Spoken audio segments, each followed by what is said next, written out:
Senator Justice. Thank you, Mr. Chairman, Ranking Member.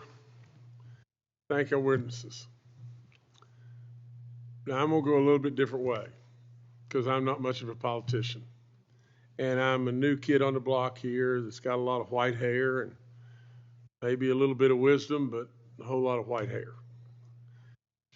Let me just say just this.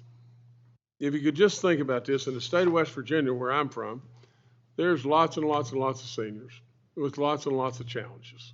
And we all know that and everything. A lot of these seniors are not quietly going into being seniors. And they absolutely desire so much, but absolutely we some way, somehow have gotten completely away from it in my book.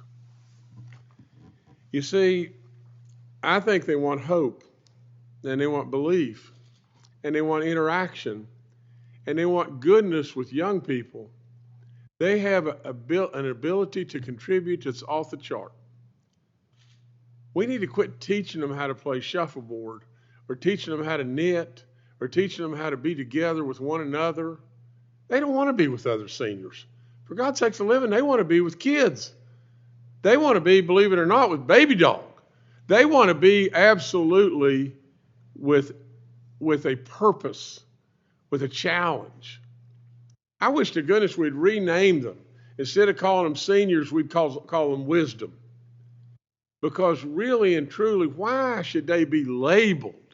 Oh, those are just seniors. You know, they're very limited in what they can do. Well, I don't believe that. I've never believed that. They could give us so much, it is unbelievable. And in so many situations, we just back away.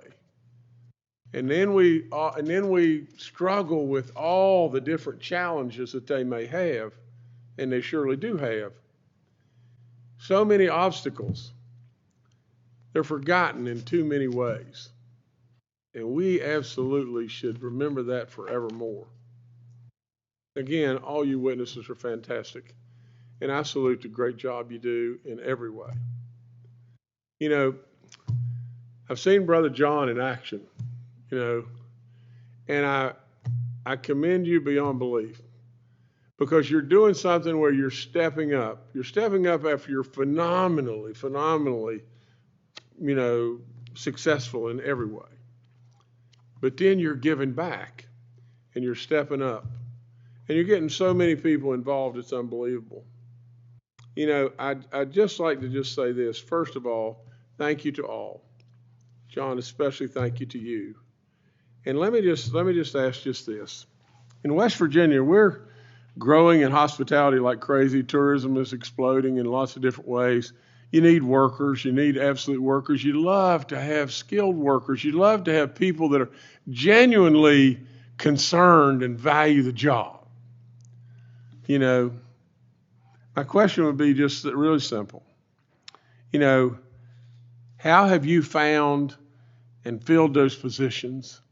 How absolutely can you tell us how you can work through the wickets on the workforce gaps?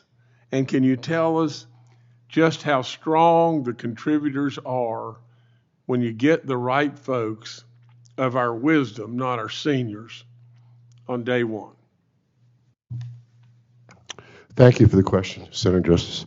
A quick story on what you said. Years ago, when I was young and not as wise as I am today, I had a senior mentor who walked with a walker. And we would take walks together from place to place, and I would ask questions, and he would mentor me during these walks. And as a young individual, I got so frustrated by the pace of his walking until one day I realized, wait a minute, the slower he walks, the more questions I can ask, the more time I have to interact. And I learned to appreciate that slow walk. And the benefit I had once I had that realization was very powerful to me. You know, another story, sir, if I can. I owned a restaurant years ago that was losing a lot of money. And I had tried a number of managers. And in my industry, finding management and human resources has been a challenge for us for many years. There was a gentleman who retired as an auto mechanic. He was almost 70 years old. He couldn't work with his hands anymore like he used to. But you know, he knew supply, he knew training, he knew running a business, he knew customer service. I gave this man the keys to my restaurant. From losing over $200,000 a year, I started making about $300,000 a year in almost no time. The employees loved him. He elevated the team. He was a person of respect, of integrity.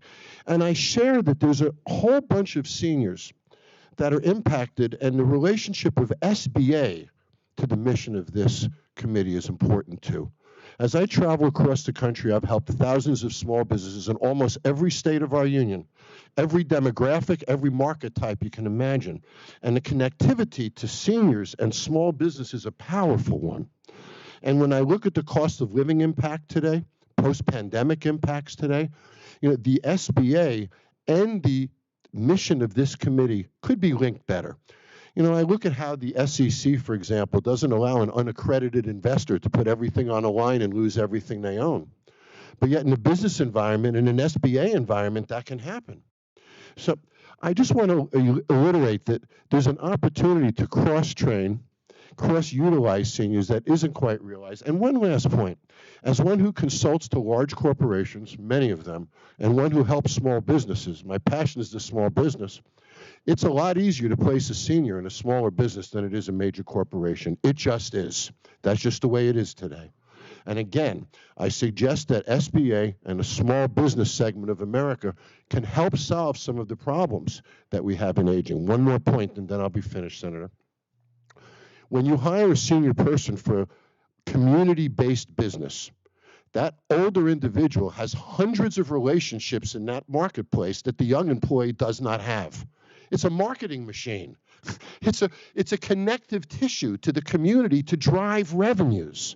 When we think of the relationship power of the seniors, not only the experience, that's a powerful asset to a business.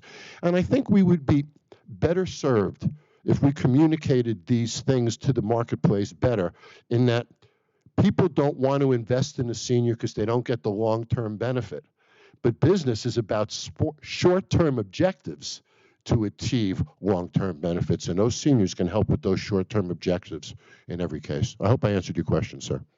You did very well, sir, and I appreciate you. And let me say one more thing before we leave, and that's just this. Our chairman and our ranking member, they have done a marvelous job. You should really be really proud of all the good stuff you're doing. So I thank them too. Thank you. You know, John, when my daughters worked at restaurants in high school, I went there a lot more. Yep, that's exactly correct. Yeah. So I can remember one of them. I really liked the restaurant, but once she stopped working there, it was just a little too far to go. So, but I went there every week when she worked there. Yeah. You know, we talk about connectivity for seniors. When you work in a small business in the heart of a town, it increases that connectivity too, and that sense of purpose for sure.